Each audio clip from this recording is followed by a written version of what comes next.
bienvenue à ce débat organisé par l'association Arauge et Vidéographique. Nous sommes entourés aujourd'hui de jeunes fontenaisiens qui vont voter pour la première fois aux élections présidentielles.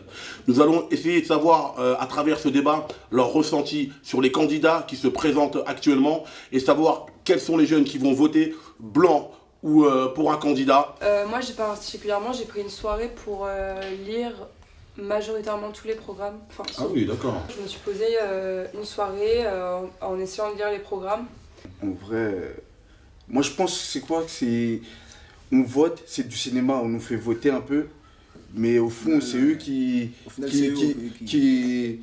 mettent leur président qu'ils veulent en fait. Nous on est des marionnettes, on nous fait participer un peu, mais au fond c'est eux qui décident en fait à la fin. C'est plus qu'important parce que une voix en moins, c'est quelque chose. Parce qu'une personne, ça peut en influencer 10, 10, ça peut en influencer 100, et vice-versa, ainsi de suite, ainsi de suite. Je sais pas si je vais voter au premier tour, parce que je me suis pas assez intéressée de base en fait au programme, mais aussi parce que je préférais en fait que mon vote blanc il soit comptabilisé comme vote blanc, ce qui prouverait que je suis pas forcément d'accord en fait après lecture des programmes, que je suis pas d'accord avec ce qu'on me propose et donc du coup que je cherche autre chose. Du coup, vu qu'on fait rien, ils se disent tant mieux, je vais pouvoir les diriger comme je veux, je vais pouvoir faire ce que je veux. Et je pense que c'est vraiment pas ça l'objectif et que il faut s'y mettre un peu et puis aller voter. Moi je trouve que c'est du blabla, moi je les assimile à des comédiens, moi, les politiciens. C'est de la comédie ce qu'ils nous font. En fait je comprends que on ne veuille pas aller voter parce que quand on voit les candidats, quand on voit la politique, quand on voit le contexte actuel, ça donne absolument pas envie.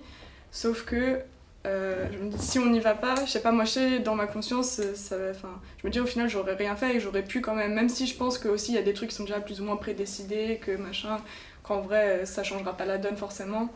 Je pense que ça reste important d'y aller et malgré tout notre vote il sera comptabilisé, donc de faire entendre aussi ce qu'on veut dire. Juste, moi j'aime bien Fillon, au début je l'aimais bien et tout. Après j'ai entendu des histoires et tout. Truc, je sais pas quoi. L'emploi fictif. Ouais, ça va, mais on sait, moi, personnellement, ça me dégoûte pas en vrai. Parce qu'ils ont tous un dossier dans la politique, ils ont tous des traces.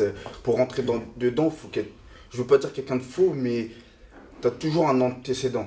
À chaque quinquennat, à chaque fin de quinquennat, pour élire un président, on sort les dossiers de quelqu'un qui fait peur, qui est menaçant. J'ai beaucoup suivi, mais j'ai surtout suivi pour savoir ce que je voulais pas comme programme, plutôt que de savoir ce que je voulais, parce que dans ce que je voudrais, finalement j'arrive pas à me décider, j'hésite plus ou moins entre deux candidats pour l'instant pour savoir justement qui est le moindre mal, et pas parce que j'ai vraiment envie de voter pour cette personne. En fait c'est simple, peut-être que pour moi-même, pour une personne, mon vote il va rien apporter, mais comme je dis tout à l'heure, 10 personnes, 100 personnes, si on est entouré, si nous on se révolte, mais une personne qui est en tête du gouvernement, elle pourra rien faire contre nous. Ils disent tous être anti-système, être anti-média, mais ils en font tous partie du système, et ils sortent tous du système, que ce soit ceux à gauche, les extrêmes droites, tous ils en sortent. Du coup, il faut qu'ils arrêtent, je pense, de nous prendre pour des cons, et pour moi, ce qui manque vraiment pour qu'il y ait vraiment un changement, c'est des figures comme il y a pu avoir au siècle dernier, à la Martin Luther King, à la Nelson Mandela. Il manque vraiment des figures qui sortent du lot et qui veulent, veulent changer quelque chose et qui sont pas juste là pour faire joli et à nous prendre pour des cons tous les jours et à juste être là pour leur propre gain, pour s'enrichir et pour s'amuser eux et monter des gens contre les autres.